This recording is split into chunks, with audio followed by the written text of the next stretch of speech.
नमस्कार बंधुरा आमी लग्नजित आमार चैनेले आपनादेर सबाइके स्वागत। आज के आलोचना करब मा लक्ष्मी अर्थात समृद्धिर देवी के ओनार पूजा पद्धति निये आलोचना। किन्तु तार आगे आमादेर दैनन्दिन जीवने एमन किछु अभ्यास करते होबे जाते सब समय किन्तु जाते आमरा ओनाके खुशी करते पारी। तो सेइटा निये सबार प्रथम आजके आलोचना करब। सबार प्रथम होच्छे आमादेर जखन आमरा खेते बसबो तखनई किन्तु सब समय ओनाके स्मरण करब, स्मरण करे तारपरेई खेते बसबो। जखन खाबो तखन एकटु आस्ते आस्ते खाबो, अर्थात ताड़ाताड़ी खावा किन्तु उनी पछंद करेन ना। खावार माझे कखनो उठबेन ना, उठले किन्तु मा लक्ष्मी रुष्ट हन।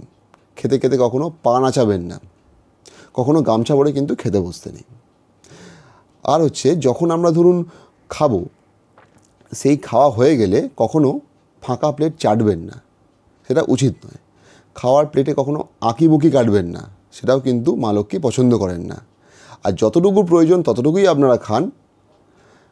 খাওয়ার প্লেটে কখনো এক্সট্রা খাবার রেখে খাওয়া নষ্ট করবেন না, অর্থাৎ অন্নকে নষ্ট করবেন না।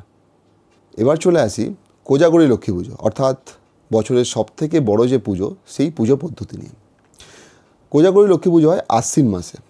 কোজাগরী কথাটির অর্থ কী? অর্থ হচ্ছে কে জাগরে, অর্থাৎ উনি বলছেন, নিয়ম বলছে, শাস্ত্র বলছে কে জেগে থাকবে, অর্থাৎ রাত জাগাটাই কিন্তু বুদ্ধিমানের কাজ। সেই সঙ্গে হচ্ছে কোজাগরী লক্ষ্মী পুজোর সময় সারা বাড়ি প্রদীপ দিয়ে আলো দিয়ে সাজান, অর্থাৎ এই প্রদীপের আলো কিন্তু বাড়ির শ্রীবৃদ্ধি করে। কোজাগরী লক্ষ্মী পুজোর সময় ঝাঁঝ ঘণ্টা তারপর চিৎকার এগুলো করবেন না, কিন্তু কারণ উনি শ্রীয়ের দেবী, উনি লক্ষ্মী, উনি সমৃদ্ধির দেবী, উনি কিন্তু এই আওয়াজ চিৎকার পছন্দ করেন না, শান্তি পছন্দ করেন। আর সব সময় পুজোতে চেষ্টা করবেন পদ্ম খুঁজে আনার। পদ্ম আপনারা সেই সময় নিশ্চয়ই বাজারে মার্কেটে পাবেন, যদি না পান দরকার নেই, মনের ভক্তি দিয়ে পুজো করুন, তাহলেও কিন্তু হবে। এবার যেখানে আমরা পূজা করব সেই জায়গাটিকে খুব সুন্দর করে পরিষ্কার করুন।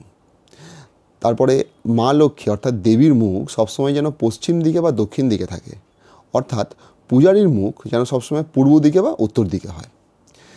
জায়গায় সেই পূজা যেখানে হবে সেখানে খুব সুন্দর করে আলপনা দিন। প্রতিটি বাড়ির দরজায় মা লক্ষ্মীর পায়ের আলপনা দিন, বা পায়ের স্টিকারও আপনি লাগাতে পারেন যদি আলপনা না দিতে পারেন। সুন্দর করে আসন স্থাপন করুন।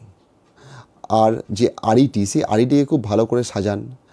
আড়ি সবসময় ঢেকে রাখবেন, তার ভেতর সিঁদুর কৌটো রাখুন, ধানে পূর্ণ রাখুন, তাহলে খুব সুন্দর হবে। এবার চলে আসি প্রসাদ নিয়ে।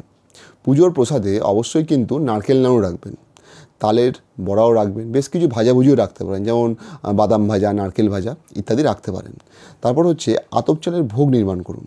সেই ভোগ পঞ্চদেবতার উদ্দেশ্যে নিবেদন করুন। পানের খিলি ভালো করে তৈরি করুন, যেখানে পঞ্চদেবতার ভোগ বানাচ্ছেন তার উপর রাখবেন। এবং 5 ধরনের ফল অবশ্যই কিন্তু প্রত্যেকটা জায়গায় রাখতে হবে যেখানে পঞ্চদেবতাকে আপনারা নিবেদন করছেন ভোগ। পায়েস, লুচি, সুজি এগুলো মনের মতন করে বানান। এবার সুন্দর করে ঘট স্থাপন করুন। সেই ঘট স্থাপন করে সেখানে মাকে আহ্বান করুন। এরপর এসো মা লক্ষ্মী বসো ঘরে, অর্থাৎ ওনাকে খুব ভক্তি শ্রদ্ধা দিয়ে স্মরণ করবেন। নিজের কামনা বাসনা মায়ের কাছে রাখবেন। সাথে ইন্দ্রদেব, কুবের এবং সূর্যদেবকেও কিন্তু স্মরণ করতে ভুলবেন না। কিছুটা তামার পাত্রে জল রাখবেন, তাতে কিন্তু সূর্যদেব খুশি হন। সেই সাথে লক্ষ্মীর পাঁচালি খুব সুর করে পড়বেন। শেষে আবার মা লক্ষ্মীকে আহ্বান করবেন নিজের বাড়িতে আসার জন্য, নিজের গৃহে ওনার স্থান ওনার নেয়ার জন্য। এবং সর্বশেষে আমাদের যে গুরুজন আছে ওনাদের প্রণাম করবেন। এই পদ্ধতিতে আপনারা চলুন, আপনাদের নিশ্চয়ই পূজা সফল হবে এবং মা সেটিকে গ্রহণ করবেন।